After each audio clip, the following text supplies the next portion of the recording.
Now, prior to 2007, when you started making these public records requests, what were you doing?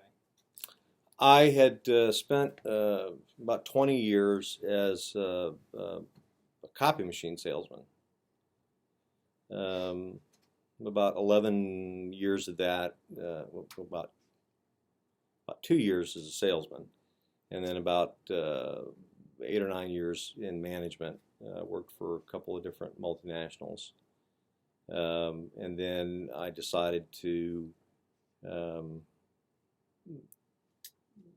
quit, and I started consulting with office equipment dealers, people that sell copy machines all over the United States. I had clients in probably 25 different states. Essentially, what I would do is I would do research in their particular market, identify um, uh, their competitors' most vulnerable accounts, and sell to them a database that they could use to basically take accounts away from their competitors.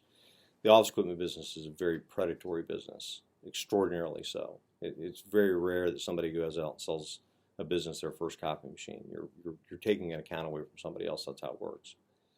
Ironically, I was using public records to do that. I didn't really think of them that way.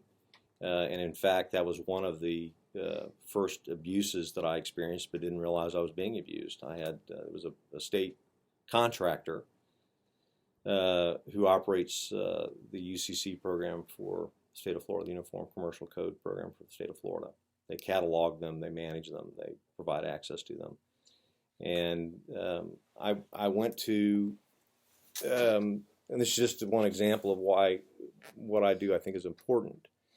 I went to the state archives and wanted to get these records. I was shocked that they let me have them. I didn't know that the public could even get those things. And the guy at the state archives, when I asked him how much it would cost, told me he was going to charge me $50 a CD.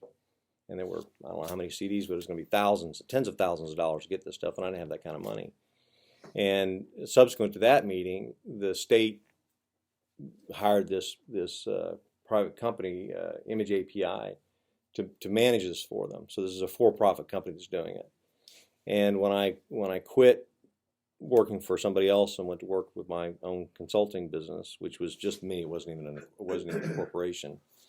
I contacted Image API to get these records, and they charged me thousands and thousands and thousands of dollars, which I paid.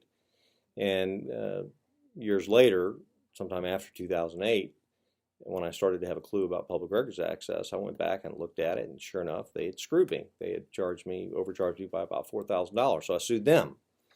I think they ended up paying $12,000 in my legal fees, and they refunded me the $4,000 they had stolen from me. And this happens all the time. That's one of the most common mechanisms that's used by public entities, both publicly operated agencies and those that operate on their behalf, like Image API, to frustrate access. They use it as a profit center, or they use confiscatory fees as an effort to try to frustrate access. So anyway, I had a consulting business, which I lost interest in sometime after 2008. I was still doing that when I started the public records, my first public records requests, and the more access I got to records, and the more experiences I had where I was being frustrated in my access to records. That's when I started doing more and more litigation, and then I began to sort of reevaluate my view of the world as far as how poor minority people are being treated, and realized that they desperately need access to public records. And so I basically quit my consulting gig and just started doing this.